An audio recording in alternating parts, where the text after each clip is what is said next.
The Song dynasty had everything, except a functioning survival instinct. They were rich, innovative, and well-read. Unfortunately, they thought treaties where armor and silver could deflect arrows. It turns out, it can't. The Song ran one of the most advanced economies in the medieval world. They pioneered paper currency. They printed books before Gutenberg was born. Their cities ran on trade, meritocracy, and good intentions. But the military? Micromanaged by bureaucrats and starved of authority. Generals were rotated so often they needed name tags for their own troops. Victory was considered suspicious behavior. They paid the Chitons not to invade. They paid the Jurchens not to invade.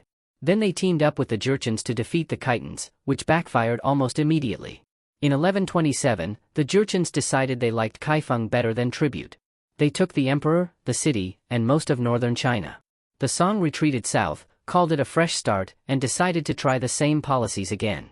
One general, Yu Fei, actually won battles. So the court recalled him, accused him of vague crimes, and killed him. Lesson learned: don't outperform expectations. The Song dynasty didn't collapse because it lacked money or brains. It collapsed because it outsourced survival to diplomacy. They assumed war was outdated and deterrence was optional. They put their trust in treaties negotiated from a position of obvious weakness. Meanwhile, their enemies didn't write essays, they built cavalry. By the time the Mongols arrived, the Song weren't defending a country. They were managing a countdown. This book isn't about lost scrolls or poetic decline. It's about a government that mistook wealth for leverage and made sure its best commanders never got too popular. Spoiler, they lost everything.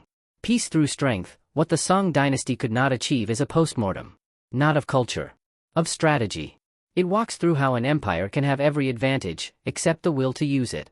It explains what happens when you cut your military budget, then assume your enemies read Confucius.